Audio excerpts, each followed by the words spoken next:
Chama cha Mapinduzi kipo tayari kwa uchaguzi.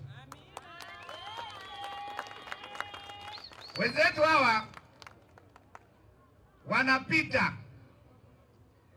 wanahadaa watu, wanadanganya watu eti tutazuia uchaguzi kwa nguvu ya umma. Hapa Mbeya wana nguvu ya umma?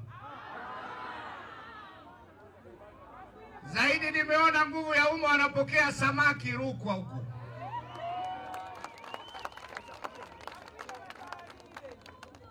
Nilimsikia mtani wangu Tundu Lissu kabla ya kwenda kule kwa Kenani kule Nkasi, aliongea anasema yule mbunge wa Nkasi wa kupewa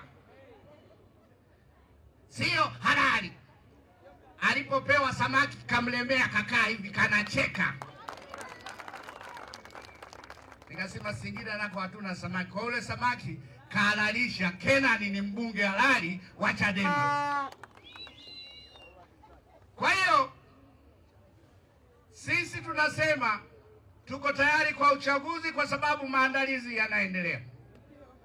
Nitumie nafasi hii kuwashukuru wananchi wa Tanzania kwa kujitokeza kwa wingi kwenye kuboresha daftari la wapiga kura.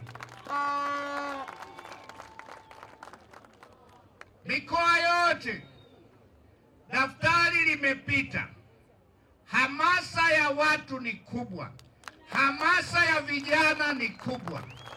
Wameandikisha na wako tayari kwa ajili ya uchaguzi.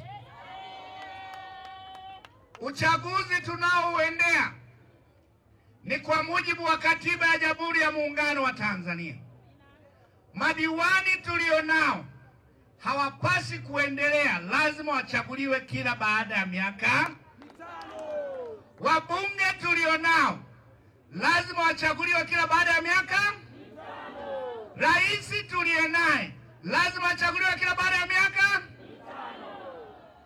Alafu kuna chama kinaongozwa na wanasheria hawasomi na katiba. Uchaguzi huu sio kwa ridhaa ya Chama cha Mapinduzi. Uchaguzi huu ni kwa mujibu wa Katiba ya Jamhuri ya Muungano wa Tanzania. CCM inaheshimu demokrasia. CCM haiwezi kwenda kinyume na Katiba ya Jamhuri ya Muungano wa Tanzania. Naitwa Christopher Ndendekise, mkurugenzi wa Safirisha Limited. Tunakuletea fursa kubwa ambayo tumekuwa tukiifanya, inaitwa Wekeza Gari. Nini tunachokifanya? Moja, kuna watu wengi wana magari, anaendesha asubuhi anakwenda kazini, gari ameipaki, jioni anarudi, ameweka mafuta, matengenezo gharama. Sisi Safirisha Limited tunakupatia dereva, hiyo ni moja. Mbili, tunakusaidia matengenezo ya gari. Lakini tatu, tunasimamia shughuli za kuifanya gari yako iongeze kipato.